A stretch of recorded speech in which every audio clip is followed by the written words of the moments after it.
तो जून महीने में अगर मैं अपनी राय दूं आपके स्वास्थ्य के लिए, तो मुझे आपका स्वास्थ्य जून के महीने में निश्चित रूप से बेहतरीन दिख रहा है। स्वास्थ्य ठीक होगा। फिर पैसे की बात कर लेते हैं कि पैसे के दृष्टि से जून का महीना कैसा रहेगा।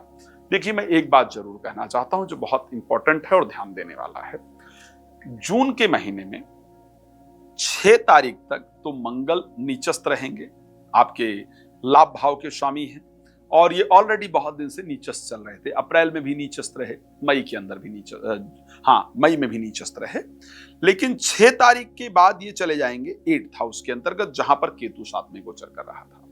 मैं पैसे को लेकर के बड़े डिसीजंस को लेने से बचने के लिए कहूंगा जून महीने में भी। रीजन ये है कि मैं एस्ट्रोलॉजिकली ही बात करूंगा, आपको इंप्रेस करने के लिए तो बात करूंगा नहीं। अगर 11th हाउस का स्वामी 8th हाउस में गोचर कर रहा है और वो भी केतु के साथ गोचर कर रहा है, तो ऐसे कंडीशन में कई बार अचानक पैसा आने का तो रास्ता बनता है, लेकिन वो हमारे लिए बहुत प्रॉब्लम भी क्रिएट करता है। तो मैं ये नहीं कहूंगा कि इस समय पर कोई बड़ा इन्वेस्टमेंट किया जाए या बड़ा डिसीजन लिया जाए या पैसे के लिए लड़ाई झगड़ा किया जाए, ये हमारे लिए नुकसानदायक होगा। तो पैसा जो आ रहा है उसको आने दीजिए। कोई इन्वेस्टमेंट करने जा रहे हैं तो उस पर सोच समझकर डिसीजन लीजिए, बिकॉज 2nd हाउस में राहु बैठे हैं और मंगल उसको देख रहे हैं।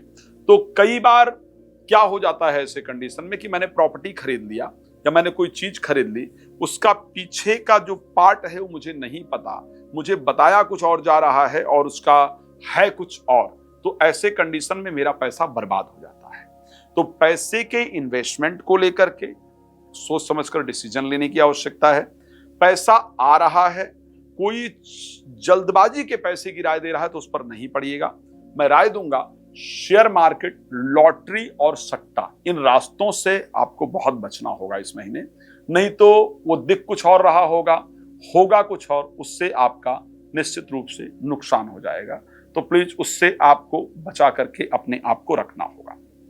बात कर लेते हैं कि एजुकेशन के पॉइंट ऑफ व्यू से ये महीना एक्चुअल में कैसा रहेगा। एजुकेशन के लिए ये महीना कैसा रहने वाला है, तो अगर मैं एजुकेशन की दृष्टि से बात करूंगा 2nd हाउस के 5th हाउस के, क्योंकि स्वामी शुक्र हैं और शुक्र मेष राशि के अंतर्गत गोचर करेंगे। एजुकेशन के दृष्टि से मुझे ये महीना शानदार दिख रहा है। भागेश, क्योंकि बुध भी यहाँ पर गोचर करने वाले हैं। एजुकेशन के लिए महीना अच्छा रहेगा।